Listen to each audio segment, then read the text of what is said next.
함께 보셔야 할 말씀은 구약성경 출애굽기 20장 1절부터 17절 같습니다.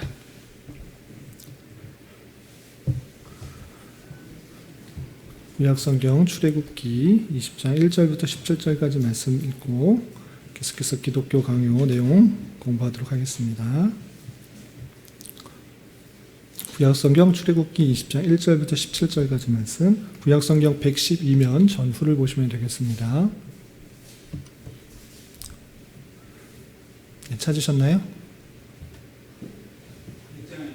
20장 1절부터 17절까지, 출애굽기 20장 1절부터 17절까지 말씀.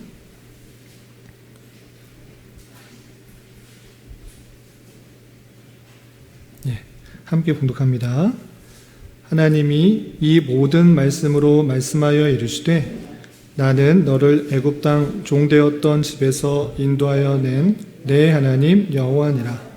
너는 나 외에는 다른 신들을 내게 두지 말라. 너를 위하여 새긴 우상을 만들지 말고 또 위로 하늘에 있는 것이나 아래로 땅에 있는 것이나 땅 아래 물속에 있는 것에 어떤 형상도 만들지 말며 그것들에게 절하지 말며 그것들을 섬기지 말라. 나 내 하나님 여호와는 질투하는 하나님인즉 나를 미워하는 자의 죄를 갚되 아버지로부터 아들에게로 3, 4대까지 이르게 하거니와 나를 사랑하고 내 계명을 지키는 자에게는 1000대까지 은혜를 베푸느니라. 너는 내 하나님 여호와의 이름을 망령되게 부르지 말라. 여호와는 그의 이름을 망령되게 부르는 자를 죄 없다 하지 아니하리라. 안식일을 기억하여 거룩하게 지키라. 엿새 동안은 힘써 내 모든 일을 행할 것이나 일곱째 날은 내 하나님 여호와의 안식일인즉 너나 내 아들이나 내 딸이나 내 남종이나 내 여종이나 내 가축이나 내 문 안에 머무는 객이라도 아무 일도 하지 말라. 이는 엿새 동안에 나 여호와가 하늘과 땅과 바다와 그 가운데 모든 것을 만들고 일곱째 날에 쉬었음이라. 그러므로 나 여호와가 안식일을 복되게 하여 그날을 거룩하게 하였느니라. 내 부모를 공경하라. 그리하면 내 하나님 여호와가 내게 준 땅에서 내 생명이 길리라. 살인하지 말라. 간음하지 말라. 도둑질하지 말라. 내 이웃에 대하여 거짓 증거하지 말라. 내 이웃의 집을 탐내지 말라. 내 이웃의 아내나 그의 남종이나 그의 여종이나 그의 소나 그의 낙이나 무릇 내 이웃의 소유를 탐내지 말라. 아멘.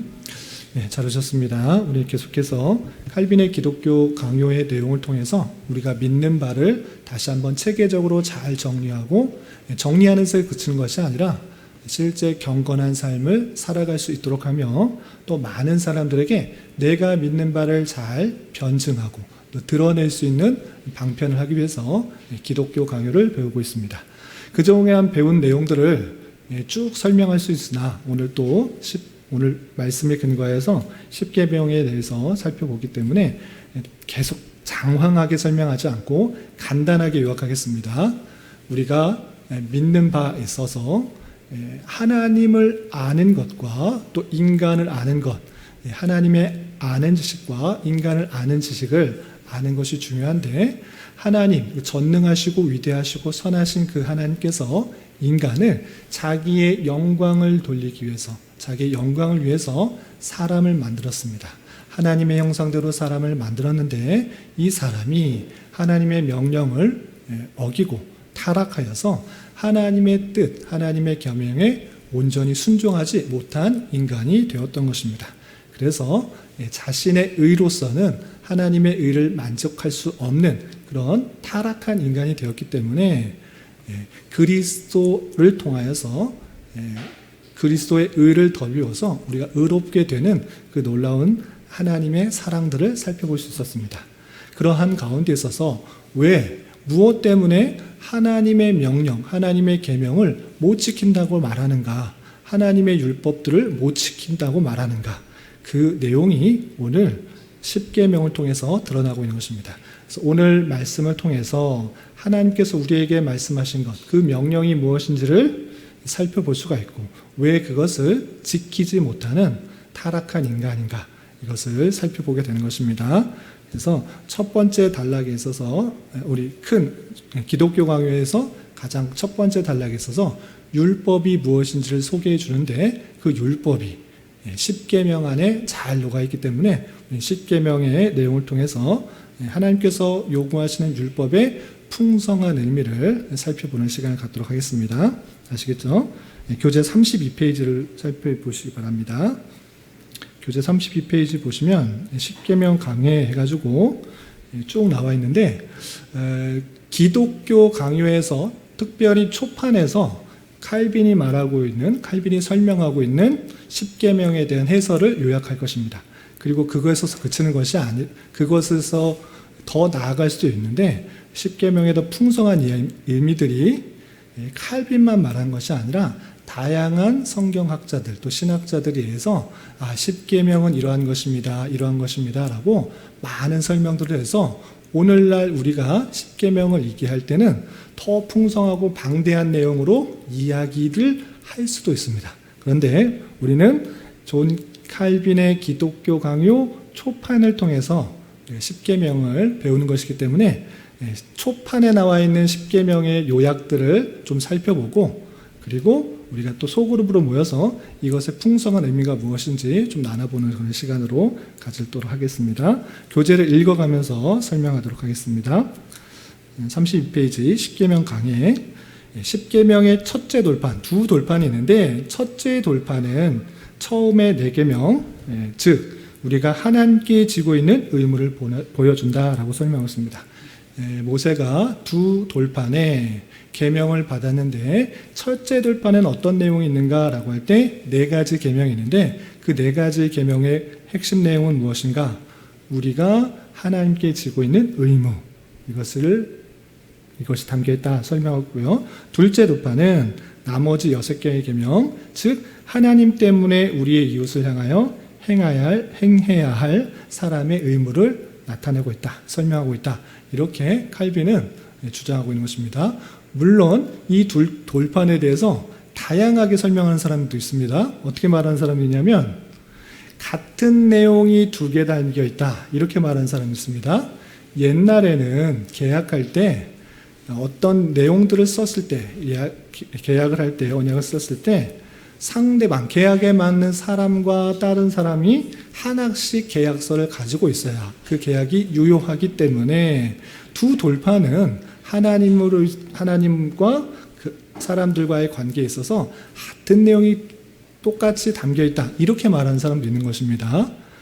근데 칼빈은 그렇게 생각하지 않는다 그런 내용이고 또 어떤 사람이 있냐면 1계명부터 3계명까지 이것은 3이라는 숫자에 강조성을 두어서 하나님을 어떻게 섬겨야 되는지 1번부터 3계명까지 담겨 있고 4번부터 10계명까지 다른 돌판에 쓰여졌다 이렇게 주장하는 사람도 있는 것입니다. 그런데 칼빈과 같이 첫째 돌판은 1계명부터 4계명까지 하나님을 어떻게 섬겨야 되는지 우리에 대한 의무가 담겨 있고 나머지 5계명부터 10계명까지는 하나님을 사랑하는 자로서 우리의 이웃에 대한 우리의 의무 그것이 담겨 있다 이렇게 말하고 있는데 이렇게 칼빈의 입장에 동의하는 사람이 거의 다 대부분이다 이렇게 생각하시면 되겠습니다. 다르게 생각하는 사람들도 덜어 있다 이 정도로 생각하시고 넘어가면 되겠습니다. 그리고 그 서문에 있어서 우리가 처음 읽었던 20장 1절 2절 말씀에서도 10가지의 계명을 설명하는 데 있어서 시작에 서론어를 뭐라고 말하냐라고 할 때 나는 너를 애굽 땅 종되었던 집에서 인도하여 낸 내 하나님 여호와니라 라는 머릿말 서문을 주셨습니다. 십계명이 뚝 떨어진 것이 아니라 그 앞에 머릿말 서문이 있는 것입니다. 그런데 이 서문이 괜히 있는 것이 아니라 그 서문의 내용을 자세히 살펴보면 내가 하나님으로부터 구원을 받은 존재구나. 하나님께서 우리를 구원해 주셨기 때문에 마땅히 이러한 명령을 줄 수 있는 분이시다라는 것을 깨달을 수 있는 것입니다. 다시 한번 이 서문을 통해서 하나님과의 관계, 언약을 주시는, 계명을 주시는 분이 누구인지를 설명해 주는데, 첫 번째로 구원해 내신, 애굽 땅 종되었던 집에서 인도하여 낸 하나님, 구원하셨기 때문에 이러한 계명을 충분히 주실 만한 그런 권한이 있는 분이다라는 것들을 설명해 주고 있는 것입니다. 또한 두 번째로 생각할 것은 하나님께서 구원하실 정도로 큰 영광과 능력이 있으시다. 그 힘과 능력이 있으신 분이라는 것을 선언하시고 다음과 같은 계명을 말하고 있는 것입니다. 그래서 이 서문 속에서도 하나님께 구원을 받은 자로서 마땅히 따라야 할 그런 자세가 담겨있다, 이렇게 이해하시면 되겠습니다. 그러면 본격적으로 계명을 하나하나 설명하도록 하겠습니다. 물론 칼빈은 이것보다 좀 더 풍성하게 설명하고 있는데 핵심 내용을 제가 요약한 것입니다. 제1계명, 너는 나 외에는 다른 신들을 내게 두지 말지니라. 이것이 첫 번째 계명입니다. 여기서 다른 신들을 내게 두지 말라라고 할 때 이것은 사람의 신뢰, 사람의 마음이 어디로 향해야 되는지를 잘 표현해 주는 것입니다. 그래서 이 계명은 사람의 신뢰, 사람이 믿는 것을 다른 신에게 두는 것을 금지할 뿐만 아니라 다른 모든 것보다도 그분만을 경외하고 사랑해야 하며 그분만을 우리의 하나님으로 인정해야 하며 우리의 모든 소망과 신뢰를 그분에게 두어야 하는 것이다 라고 이 계명을 설명하고 있는 것입니다. 그래서 내가 믿는 것, 여러분들이 진짜로 신뢰하고 있는 것이 무엇인가를 잘 생각해 봐야 될 것입니다. 나는 내 힘을 믿는다. 나는 내 계획을 믿는다. 내 판단을 믿는다. 나는 내 건강을 믿는다. 나는 내 돈을 믿는다. 이런 식으로 생각할 수 있는데 그런 사람의 신뢰가 다른 어떤 것, 그런 것에 두는 것이 아니라 오직 하나님에게만 두어야 된다. 그래서 우리가 믿는 하나님만을 참으로 우리의 신뢰의 대상으로 삼아야 되고 모든 소망과 신뢰를 그분에게 두도록 하는 그런 마음의 자세에 대한 확고한 다짐인 것입니다. 이해가 되시죠? 첫 번째 계명은 우리의 모든 신뢰가 다른 것이 아니라 하나님께만 두어야 된다. 그렇게 강조하고 있는 것입니다. 두 번째 계명은 무엇인가? 두 번째, 우리 조금 두꺼운 글씨로 되어 있는 그 부분 있죠? 같이 한번 읽어보도록 하겠습니다. 시작. 너를 위하여 새긴 우상을 만들지 말고 또 위로 하늘에 있는 것이나 아래로 땅에 있는 것이나 땅 아래 물속에 있는 것에 어떤 형상도 만들지 말며 그것들에게 절하지 말며 그것들을 섬기지 말라. 첫 번째 계명은 우리의 마음속의 신뢰를 오직 하나님에게 두어야 된다. 다른 것에 두지 말아야 된다. 이렇게 자세를 말했다고 하면 조금 더 구체적으로 두 번째 계명은 만들지 말라. 다른 것에 의지도 하지 말고 실제적으로 표현도 하지 않도록 하는 그 강조점이 있는 것입니다. 그래서 이것은 모든 예배와 경배를 한 분 하나님께만 드려야 하고 우리는 그분에게 어떤 육체적인 것을 감히 부과하려 해서는 안 된다라고 표현하고 있습니다. 하나님은 영이시기 때문에 어떤 사물로서 눈에 보이는 어떤 것으로 드러날 수 있는 분이 아닌 것입니다. 그래서 하늘에 있는 것이나 땅에 있는 것이나 땅 아래 물속에 있는 것이나 어떤 형상으로 만들려고 하는 그 시도 자체가 불경건하다 이렇게 표현하고 있는 것입니다. 감히 그렇게 해서는 안 된다 이렇게 표현하고 있는 것입니다. 그리고 우리의 감각 수준으로 끌어내리려고 해서는 안 됨을 가르치고 있는 표현이 두 번째 계명이다 이렇게 표현하고 있는 것입니다. 그리고 그분은 출애굽기 20장 5절부터 6절까지를 통하여서 모든 불신실과 우상 숭배를 얼마나 지독히 혐오하시는가를 알려주신다 그랬습니다. 출애굽기 20장 5절부터 6절 여러분 갖고 계신 성경 아까도 읽었다시피 만들지 말고 절하지 말고 섬기지 말라. 여호와는 질투하는 하나님이시기 때문에 나를 미워하는 자의 죄를 갚되 아버지로부터 아들에게 3, 4대까지 이르게 하거니와 나를 사랑하고 내 계명을 지키는 자에게 1000대까지 은혜를 베푼다라고 했습니다. 이렇게 하나님의 말씀을 잘 행하지 않는 그런 모습들에 있어서 3, 4대까지 그 죄를 묻겠다라고 할 정도로 그렇게 행하는 것에 대해서 벌하시는 그 모습도 있고, 반면에 하나님 말씀 그 계명을 잘 지키는 자에게 1000대까지 은혜를 베푼다라고 할 정도로 영원히 은혜를 주시겠다라는 그 강조점을 볼 수가 있는 것입니다. 그래서 문자적으로 3대 또 문자적으로 1000대 이렇게 생각하는 것이 아니라 강조하고 있는 표현이다, 이렇게 이해하시면 되겠습니다. 그리고 칼빈은 여기에 기록하진 않았지만 실제 교육적 목적에 의해서 우리가 하나님 보이지가 않기 때문에 가르치는 목적이나 교육적 목적 또는 신앙의 도모를 위한 목적으로서 어떤 형상을 만들어내는 것, 그것조차도 불경건하다. 그것은 아까 말한 것처럼 어떤 육체적인 것을 감히 부여하는 것, 그것 좋지 않다, 이렇게 설명하고 있는 것입니다. 그래서 교육적인 목적이나 신앙적 목적을 위해서 그렇게 하는 것도 불경건이 될 수 있다라고 강하게 말하고 있는 것을 잘 볼 수 있어야 되겠습니다. 그리고 제3계명 하겠습니다. 제3계명 조금 두꺼운 글씨로 되어 있는 부분만 같이 한번 읽어보겠습니다. 시작. 너는 내 하나님 여호와의 이름을 망령되게 부르지 말라. 첫 번째는 마음의 신념에 있어서, 두 번째는 실제로 만들어 놓는 것에 대해서, 세 번째는 말로 행하는 것에 있어서도 어떻게 해야 되는지를 표현하는데, 함부로 하나님의 이름을 부르지 않도록, 망령되게 부르지 않도록 하는 강력한 그런 경고의 메시지가 담겨 있는 것입니다. 그래서 우리는 어떠한 경우에 있어서도 지극히 거룩한 그의 이름을 욕되게 해서는 안 된다. 우리 창조의 목적에 있어서도 하나님을 영광롭게, 하나님께 찬송하는 것을 위해서 우리가 만들어졌다, 이렇게 배웠기 때문에 우리가 하나님의 이름을 부를 때는 아예 부르지 말라, 이것은 아니고, 부를 때는 그 이름이 영광이 돌려지는 방향으로 해야 된다. 함부로 그렇게 불려져서는, 욕되게 해서는 안 된다, 이렇게 표현하고 있는 것입니다. 하나님은 위대하시고 높으시고 선하시기 때문에 그 위엄에 적합한 것 외에 어떤 다른 이름으로 그를 부르거나 말하지 않도록 해야 하며, 그분이 의도했던 것 외에 다른 용도로 사용하지도 말아야 한다라고 표현하고 있습니다.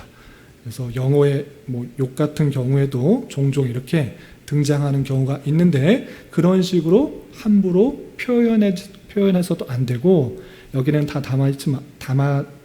요약하지 못했는데 칼빈이 어떤 것도 말하냐면, 우리가 하나님의 이름을 불러가며 맹세하는 것, 서원하는 것, 이것도 상당히 조심해야 된다라고 표현하고 있습니다. 왜? 사람이라는 것이 처음에는 마음으로 하나님의 이름을 불러가면서 잘 지키겠다고 약속은 하는데, 인간이 연약하고 부족하고 또 죄가 많은지라 그것을 끝까지 지키는 경우도 있지만 그렇지 않는 경우도 있습니까? 없습니까? 있기 때문에 함부로 하나님의 이름을 들먹여가면서 서원하거나 또는 맹세하거나 사적인 약속을 하지 않도록 강력하게 하는 것입니다. 그만큼 하나님의 이름을 언급할 때는 그의 이름이 망령되게 헛되이 쓰지 않고 이름이 온전히 영광과 위엄이 드러날 수 있도록 우리 마음을 다해야 된다, 이렇게 표현하고 있는 것입니다. 그럼에도 불구하고 공공의 선을 위한 공적 맹세에 있어서는 당연하게 하나님의 이름을 거론하여서 확실하게 맹세하도록 하는 그 모습을 볼 수 있습니다. 여기까지가 3계명의 내용이고요. 4계명 두꺼운 글씨로 써있는 부분까지만 같이 한번 읽어보겠습니다. 시작. 안식일을 기억하여 거룩히 지키라. 이것이 4계명인데, 첫 계명에서는 마음의 신뢰, 두 번째는 실제로 만들지 말고 절하지 않도록 하는 것, 그리고 이름조차 하나님께 영광이 되도록 하는 것과 실제 하나님을 예배하는 방편에 있어서 그 시간을 구별하여 그 목적들을 잘 드러나게 하시는 그 계명이 4계명에 담겨 있는 것입니다. 그래서 이 안식일을 기억하여 거룩히 지키라 라고 했을 때 창조의 사역과 관련하여서 6일 동안 창조하였고 7째 날에 쉬었기 때문에 그것을 쉬도록 하셨는데, 이 안식일의 준수는 하나님에 대한 경건, 그리고 하나님에 대한 예배와 관련이 되어 있다라고 설명하고 있습니다. 그리고 이것은 안식일 그 자체, 일곱 번째 날 그 자체에 큰 의미가 있는 것이 아니라 그 계명의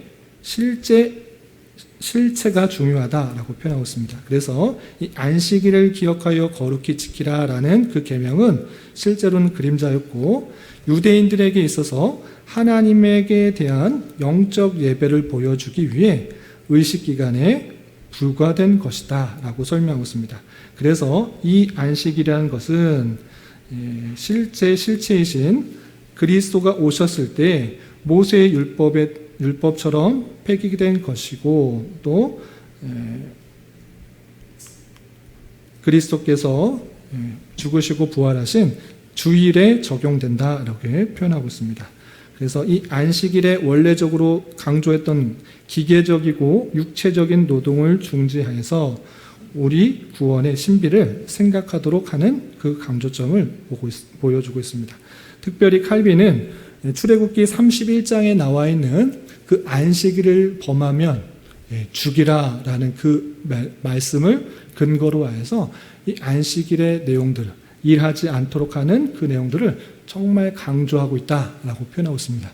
그런데 이 안식일에 일을 하지 않는 것 그 자체로서 의미가 끝나는 것이 아니라, 다시 한번 말씀드리지만 그 일을 하지 않는 참된 안식이 어떻게 완성되는가라고 했을 때 예수 그리스도로부터 완성되는 참된 안식, 그것을 예표하도록 계속적으로 생각하도록 했다라고 표현하고 있는 것입니다.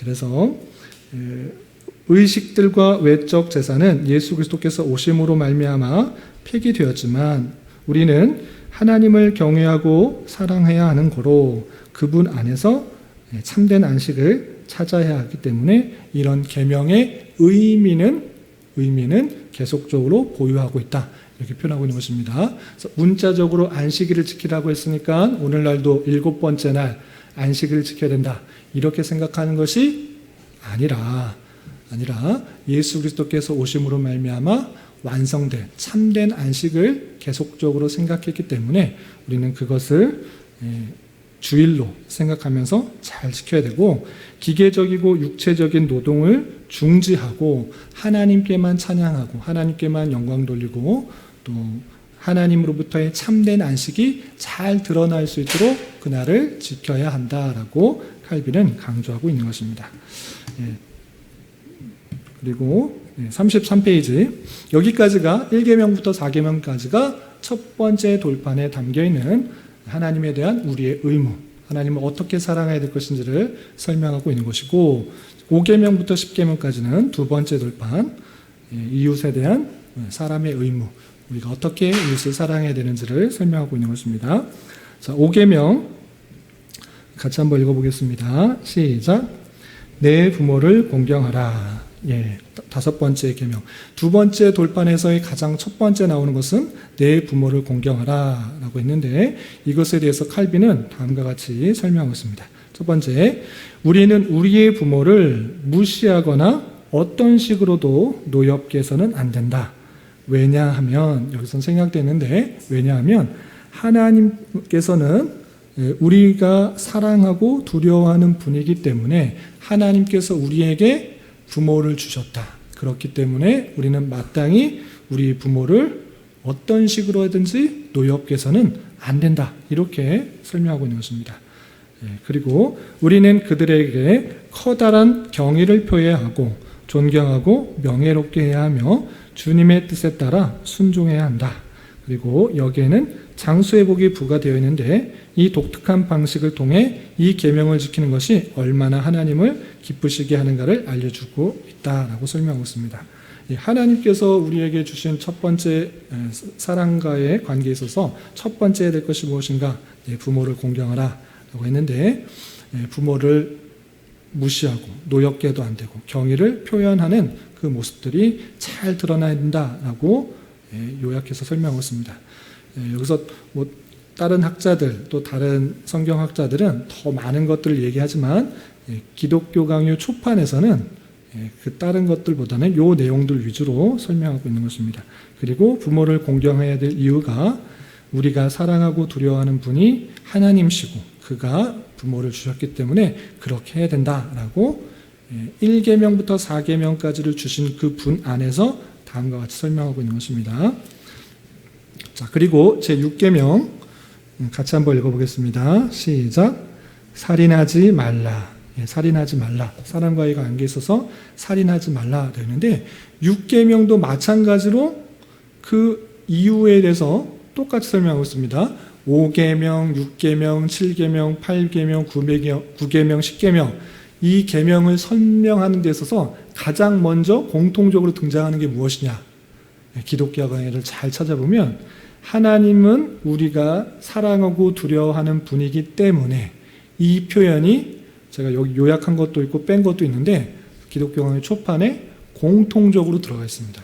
그러니까 마땅히 하나님을 경외하는 그런 사람으로서 이러한 것들 하나님께서 주신 말씀들을 이렇게 지켜야 된다라고 그 조건들을 달고 있는 기독교 강의의 특징을 살펴볼 수 있습니다. 그렇기 때문에 어떤 종류의 행위에 의해서도 다른 사람에 해를 끼치거나 불공정하게 대하거나 공격이나 폭력을 행하여서도 안 된다라고 표현하고 있습니다. 우리는 단순히 사람을 실제로 칼로 죽이지 않았습니다. 총으로 죽이지 않았습니다. 목졸라 죽이지 않았습니다. 저는 살인한 적 없습니다. 이렇게 말을 하는데 그런 말을 하는 게 아니다라고 표현하고 있는 것입니다. 어떻게 하느냐? 해를 끼친 것, 살인한 것일 수 있다. 불공정하게 대한 것, 공격한 것, 폭력을 행사한 것, 그것은 살인하지 말라라는 그 계명에 포함된 것이다 라고 우리는 칼빈은 표현하고 있는 것입니다. 실제로 신약 성경에 있어서 마음속에 바보라고 생각하고 악한 마음을 품는 것 그것조차 하나님께서 행하도록 하지 않는 그 모습을 볼 때 이 살인하지 말라가 실제로 뭐 칼로, 총으로, 목졸라 등등으로 죽인 그 내용 훨씬 더 넓게 생각해야 될 뿐만 아니라 더 적극적으로 안 했다 그것에 그치는 것이 아니라 우리는 모든 사람을 기쁘게 하려고 노력해야 하고 모든 사람에 대하여 관대해지려고 애를 써야 하는 그런 내용까지 포함되고 있다 이렇게 말하고 있는 것입니다. 이것이 살인하지 말라의 깊은 내용이다 라고 설명하고 있습니다. 다음 우리 7계명 같이 한번 읽어보도록 하겠습니다. 시작. 간음하지 말라. 7계명은 간음하지 말라인데 이것에 대해서도 아까도 말씀드린 것처럼 하나님은 우리가 사랑하고 두려워하는 분이기 때문에 우리는 간음하지 말아야 된다 이렇게 쭉 설명하고 있는 분입니다. 그리고 다른 내용들을 요약해서 말씀드리면 우리는 일생을 통해 우리의 모든 행위를 순결하고 자제심 있게 말하고 행해야 된다. 우리 행위를 순결하고 또 자제심을 가져야 된다. 이것이 하나님과 사람과 있어서의 마땅한 자세로서 설명하고 있는 것입니다. 그리고 이 칼빈은 그때 당시 배경에 있어서 특별히 문제되었던 것, 중세 시대에서 종교개혁으로 넘어가는 그때쯤이기 때문에 칼빈은 중세 시대의 잘못들, 그 내용들을 강하게 비판하고 있는 모습을 볼 수 있습니다. 이것과 관련하여서 천주교의 사제들, 신부들이 결혼하지 않는 그 모습들, 그들이 주장하고 있는 한편의 내용에 있어서는 어떻게 말하고 있는지를 적나라하게 비판하냐면 천주교에 있어서 결혼 관계마저 그들의 주장에 있어서는 더러운 것이다 이렇게 부르는 경우도 있었다는 것입니다. 그리고 본성에 반하여서 현재 은사들까지도 거부하는 그 모습들을 칼빈은 강하게 지적하는 것입니다. 하나님께서 주신 그런 은혜들을 결혼 관계를 잘못 행하면서 실제로 그것은 부정하다고 말하면서 결혼하지 않고 있는데 실제 뒤에서는 어떻게 하고 있는가? 너 본성들이 해나는 그 모습들을 보라라고 하면서 강하게 비판하고 있는 칼빈의 기독교 강요 초판의 내용을 살펴볼 수 있습니다. 그래서 주께서 때때로 이런 종류의 교만이라는 것은 이 천주교의 사제들이 교만하게 그 결혼 관계를 비판하고 또 뒤에서 잘못 행하는 그 모든 교만을 말하는 것입니다. 그리고 하나님께서 주신 은혜에 대한 경멸에 대해 어떤 무서운 형벌로 복수하신다는 것을 아는 것처럼 자신을 삼감으로 결혼의 순결과 절제에 합당하지 않은 어떤 것도 행하지 말아야 된다라고 표현하고 있습니다. 그러니까 결혼하지 않고 안아야 된다라고 말하면서 뒤에서 나쁜 행동하는 그런 간음하는 다양한 것들 그렇게 행하지 말고, 결혼 관계에서는 하나님께서 주신 그런 창조 질서고 또 성스러운 것이기 때문에 그런 결혼 관계, 한 가정 안에서의 올바른 관계를 통하여서 합당한 삶의 모습이 드러나야 된다, 이렇게 강조하고 있습니다. 초판에서는 다른 부분 많이 설명하지 않고 특별히 강조점이 신부와 사제에 있어서의 그런 잘못된 결혼 관계에 대해서 비판하고 있는 것이 초판에 잘 드러나고 있습니다. 그리고 제8계명 같이 한번 읽어보겠습니다. 시작. 도둑질하지 말라.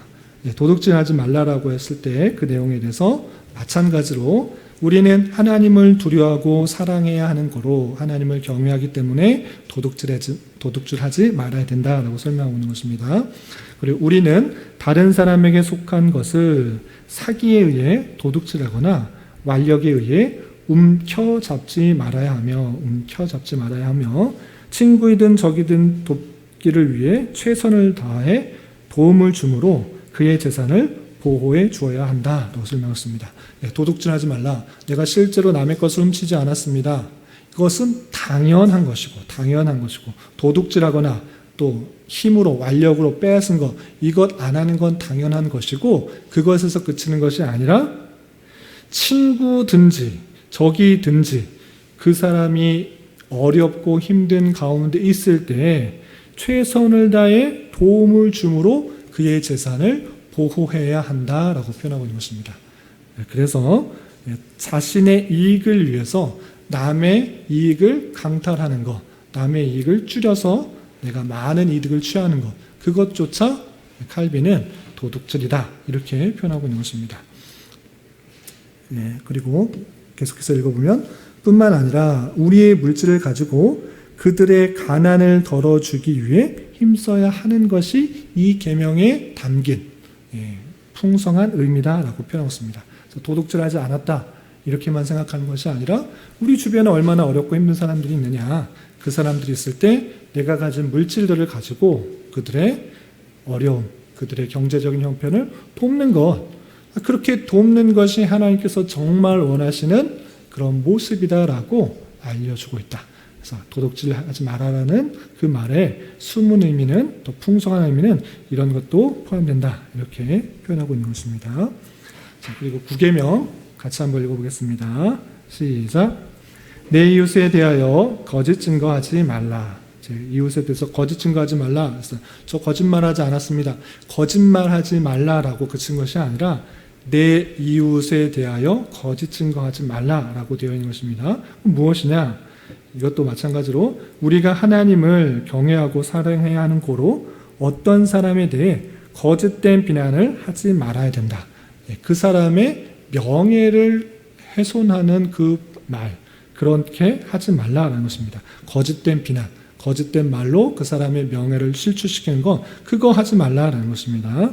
그리고 뿐만 아니라 어떤 사람의 평판에 손상을 주어서는 안 되고 험담을 하거나 독설에 귀를 기울여서도 안 되고 의심하거나 악의를 가져서도 안 되고 할 수 있는 대로 긍정적으로 생각하고 좋게 말해야 된다라고 말하고 있습니다. 그래서 단순히 내가 거짓말 했냐 안 했냐 이것을 말하는 것이 아니라 이웃관계의 관계에 있어서 상대방에게 덕이 되고 또 힘이 되고 또 그 명예를 지켜줄 수 있는 말을 하고 있는지, 아니면 그 사람을 헐뜯고 무시하고 조롱하여서 웃음거리로 만들고 있는지를 되돌아봐야 될 것입니다.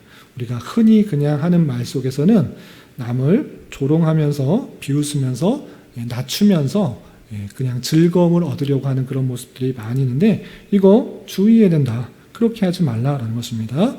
그래서 어떤 사람의 명예를 잘 지켜주고 또 보호해주기 위해서 될 수 있는 한 긍정적으로 생각하고 또 좋게 말하는 것이 마땅한 자세다. 이렇게 칼빈은 이 9계명의 숨은 의미, 또 넓은 의미에 대해서 설명하고 있는 것입니다. 그리고 마지막 10계명 같이 한번 읽어보겠습니다. 내 이웃의 집을 탐내지 말라. 내 이웃의 소유를 탐내지 말라. 원래 17절에 보면 이웃의 집을 탐내지 말라. 이웃의 아내나 그의 남종이나 그의 여종이나 그의 소나 그의 나귀나 무릇 내 이웃의 소유를 탐내지 말라. 이렇게 쭉 길게 되어 있습니다. 근데 좀 요약을 하면 내 이웃의 것을 탐내지 말라. 이렇게 표현하고 있는 것입니다. 그래서 8계명은 실제적으로 도둑질하지 말라라고 했는데 10계명은 좀 어떤 구별점이 있는가라고 했을 때 마음속에 드는 그 탐심조차 허락하지 않는 그 모습을 볼 수 있는 것입니다. 그리고 10계명도 마찬가지로 아까도 설명한 것처럼 우리에게 하나님에 대한 사랑이나 경외심이 조금이라고 있다고 하면 하나님이 어떠한 분인지를 잘 알고 그분을 정말 두려워하며 사랑한다고 하면 마땅히 이런 탐심을 갖지 말아야 된다. 이렇게 표현하고 있는 것입니다. 그래서 어떤 사람의 아내와 모든 소유물들이 안전하게 보존될 것을 바라야 할 뿐만 아니라 각 사람이 자기 소명을 따라 자신의 과업을 완수하며 자기 직분에 관계된 것을 다른 사람에게 주도록 하는 방식으로 적용되어야 된다라고 표현했습니다. 마음속에 탐을 내 것 아닌데 다른 사람께 좋아 보여.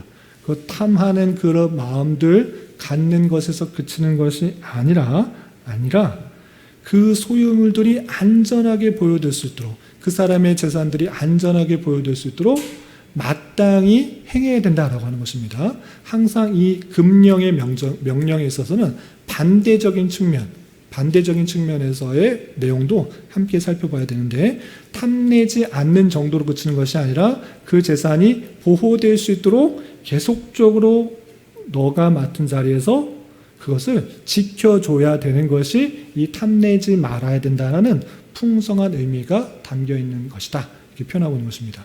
그래서 칼빈은 이것을 설명하기 위해서 내가 맡은 자리, 너가 처해진 자리에서 상대방의 소유, 상대방의 재산, 상대방의 안위가 잘 지켜질 수 있도록 하는 방편이 어떤 것인지 아주 세부적으로 다루고 있습니다. 예를 들어서 통치자들로서 어떻게 하는 것이 상대방의 재산과 또 건강과 유익들을 잘 지켜주는 것인지 쭉 설명하고 있고요. 교회의 감독과 목사들로서는 어떻게 하는 것이 상대방의 그런 재산과 또 건강과 유익들을 잘 지켜주는 것인지를 잘 설명해주고 있고 또 백성들로서 부모들로서 자녀들로서 종들로서 주인들로서 각 사람의 각자의 위치에 서서 어떻게 행하는 것이 상대방에게 그런 유익이 될 수 있는지를 소유물들이 안전하게 보존될 수 있는지에 대해서 자세하게 설명하고 있는 그런 특징들이 있다 이렇게 표현하고 있는 것입니다. 그래서 단순히 문자적으로 그것을 했느냐 안 했느냐 그 정도로 그치는 것이 아니라 그 안에 담겨있는 풍성한 의미를 생각해 볼 때 우리 이전에서 계속 배운 것처럼 그 모든 것들을 스스로 힘으로 다 지킬 수가 없는 그런 죄인이구나. 나 외에 다른 이가 있어야 되는 것이구나. 그리고 그리스도 안에 하나님의 놀라운 사랑이 담겨 있어서 그리스도로 말미암아 우리의 모든 그런 죄들을 사해주게 되는구나. 이렇게 생각하는 것입니다. 그래서 이러한 것들이 10계명에서 우리에게 주신 율법의 근본적 의미고 그것을 통해서 우리가 죄인임을 깨달을 뿐만 아니라 우리가 마땅히 어떠한 삶을 살아가야 되는지를 깨닫고 또 사회가 유지될 뿐만 아니라 우리가 궁극적으로 하나님의 백성으로서 어떤 삶을 살아가야 되는지를 알려주는 성화의 기능을 하는 것이다. 이렇게 뒤에 이어서 율법의 기능에 대해서 설명해 주고 있는 것을 볼 수 있습니다. 그리고 F에는 요약이 되어 있는데 요약을 읽고 마치겠습니다. 10계명의 첫 돌판에는 첫 돌판에 의해 우리는 하나님에 대한 경건을 그리고 둘째 돌판에 의하여 이웃에 대한 사랑을 개발하는 것을 우리는 알 수 있습니다. 그러나 우리가 간과하지 말아야 될 것은 사람이 단지 문자 그대로 어떤 일을 하지 않았다라는 사실만으로 율법을 만족시켰다고 생각하지 못하게 하고 있다는 점입니다. 그리스도께서는 이러한 생각을 가장 위험한 오류로 책망하시고 율법이 원하는 것은 무엇인가 라고 할 때 전폭적으로 순종하는 마음 그리고 영혼의 의지라는 것을 기억해 보면 우리가 이 모든 것들 그 풍성한 의미까지를 함께 생각하면서 주님께서 주신 율법을 잘 지켜야 되는 것을 요구한다. 마음속 깊은 것까지 요구한다라는 사실들을 잘 깨달아야 될 것입니다. 예, 10계명의 강에 더 풍성한 것도 얘기할 수 있지만 특별히 기독교 강의 초판에서 나온 내용들을 요약함으로 생각했는데 관련해서 이야기할 것들은 소그룹으로 모여서 또 이야기하는 시간을 갖도록 하겠습니다. 기도하고 2부 시간을 갖겠습니다. 하나님 아버지 감사합니다. 오늘 하나님께서 주신 율법 특별히 10계명을 통하여서 주님께서 원하시는 것들이 무엇인지를 살펴보았습니다. 하나님 우리에게 10계명을 영원한 도덕법으로 주어졌을진데 그 내용에 알려주는 풍성한 의미를 잘 생각하여서 우리가 그 모든 것들을 힘써 지키게 하여 주시고 또 그 것을 순종하는 것을 통하여서 또 하나님께서 원하시는 그의 백성으로 잘 빚어져 갈 수 있도록 인도하여 주시옵소서. 이후에 소그룹으로 모여서 논의할 때도 주님 함께해 주실 줄 믿사오며 이 모든 말씀 예수님의 이름으로 감사히 기도드리옵나이다. 아멘.